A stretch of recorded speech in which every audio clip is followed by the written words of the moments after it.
மீன ராசி அன்பர்கள், உங்களுக்கு இந்த பஞ்சகிரக சேர்க்கை, பஞ்சகிரக யோகம், 5 கிரகங்களும் பார்த்தீங்கன்னா கும்ப வீட்டில் சேர்றாங்க.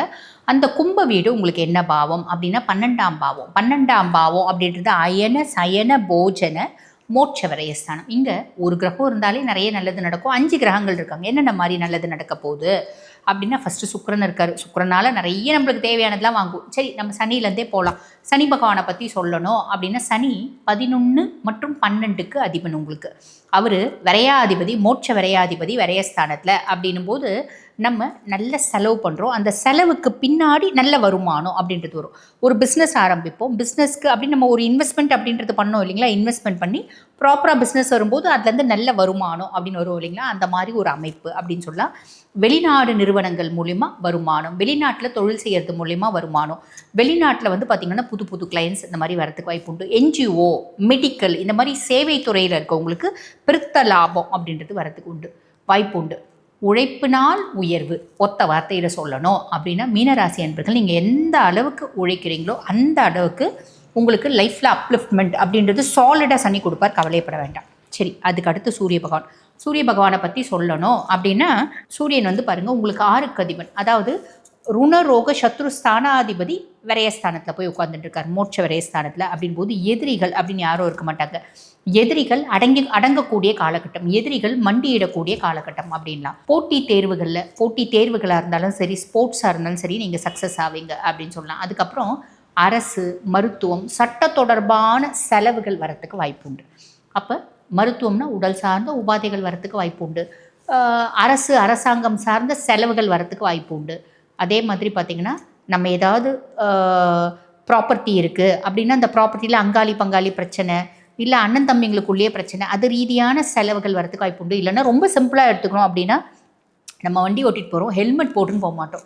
ஹெல்மெட்டுக்கு இப்போ யாரும் போலீஸ் இல்லை அப்படின்னு நம்ம போயிட முடியாது. அங்கங்கே கேமரா இருக்குது இல்லையா? அதுக்கு ஒரு நம்ம பெனால்ட்டி கட்டுற மாதிரி இருக்கும். இந்த மாதிரி ஏதோ ஒன்று அரசாங்கத்துக்கு நம்ம ஒரு ஃபைன் கொடுக்குற மாதிரி இருக்கும், ஏதோ ஒரு ஃபீஸ் கட்டுற மாதிரி இருக்கும். அப்போ நம்ம என்ன பண்ணோம்? ரொம்ப சிம்பிள். இதை அவாய்ட் பண்ணோன்னா என்ன? ஹெல்மெட்டோடு தான் போகணும், ஹெல்மெட்டோடவே தெரியணும். வீட்டுக்குள்ளே நுழைஞ்சி வீட்டு வாசப்படிக்குள்ளே வரும்போது ஹெல்மெட்டை கட்டணும். ரொம்ப சிம்பிள்.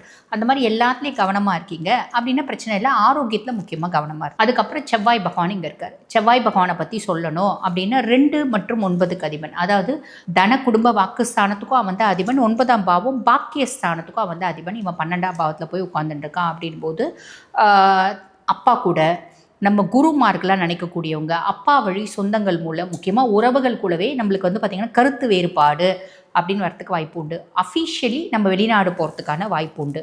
ஆன்மீக தேடல் அப்படின்றது அதிகரிக்கும். ஆன்மீக தேடல் அதிகரிக்குதுன்னா தாராளமாக ஆன்மீகத்தை நோக்கி போங்க. ஏன்னா நம்ம இறை வழிபாட்டில் இருக்கும்போது தான் நம்ம மனசு பக்குவப்படுது, நம்ம புத்தி பக்குவப்படுது, நம்ம மனசு அமைதியாகுது அப்படின்னாலே நோய் இல்லை, உடலும் அமைதியாகுது.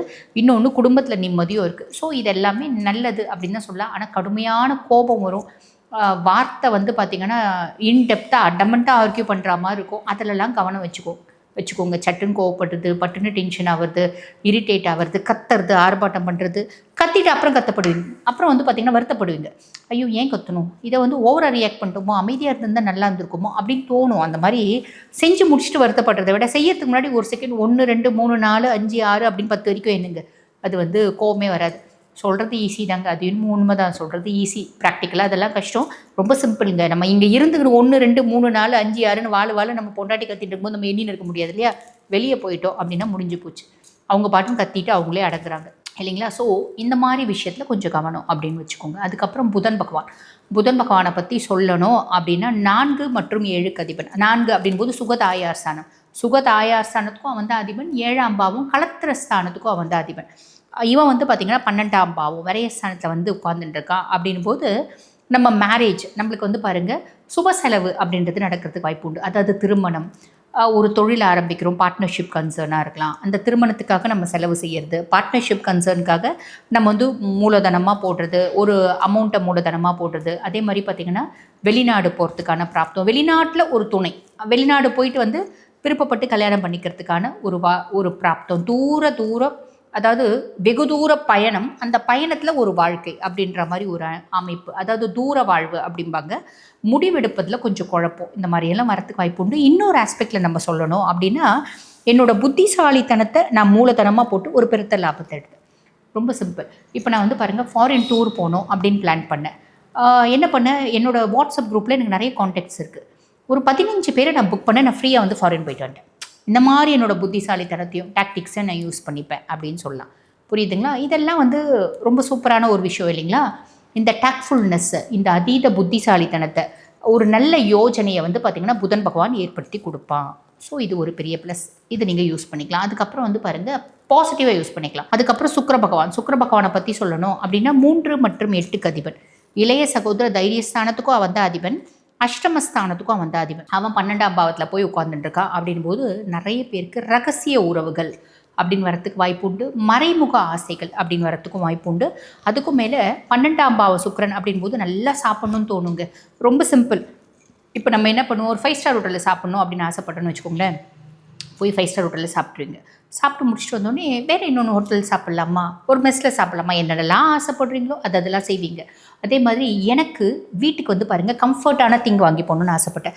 வீட்டில் நல்ல சோஃபா தாங்க இருக்குது. எனக்கு இன்னும் என் ஃப்ரெண்டு வீட்டுக்கு போனால் அங்கே ரெக்லைனர் சோஃபா இருந்துச்சு. நானும் ரெக்லைனர் வாங்கி போகணுன்னு ஆசைப்பட்டேன். அதை அப்படியே அழகப்படுத்து, அது வந்து ராக்கிங்லாம் வேறு பண்ணுது, ஊஞ்சல் மாதிரிலாம் வேறு ஆடுது. அந்த மாதிரி சோஃபா வாங்கணும்னு ஆசைப்பட்டேன். வாங்கி போட்டுருவேன். எனக்கு ஷாப்பிங் போயிட்டு என் ஃப்ரெண்டு 2 பட்டு புடவை எடுத்தேன். நான் அவளுக்கு முன்னாடி 4 பட்டு புடவை எடுக்கணும்னு ஆசைப்பட்டேன். ஷாப்பிங் போவேன், 10 பட்டு புடவை எடுத்துகிட்டு வந்துடுவேன். புரியுதுங்களா? கார் வாங்கணும்னு ஆசைப்பட்டேன். நான் வந்து சிம்பிளாக ஒரு கார் வாங்கலாம்னு நினச்சேன், ஒரு லக்ஸரியஸ் கார் வாங்கலாம்னு நினச்சேன். அங்கே போனால் சூப்பர் லக்ஸரியஸ் கார் ஒன்று வாங்கிட்டு வந்துட்டேன். அந்த மாதிரி. ஸோ எனக்கு என்னென்னலாம் வேணும்னு நினைக்கிறனோ அதெல்லாம் செய்வேன், அதெல்லாம் வாங்குவேன். வாங்குறதெல்லாம் தப்பு இல்லை. ஆனால் ஒன்று யோசிங்க, திருப்பி நம்ம கிரெடிட் கார்டு ஒரு 20,000 ரூபாய் செலவு பண்ணலான்னு எடுத்துகிட்டு போயிட்டு ₹1,00,000 செலவு பண்ணிட்டு வருவோம்.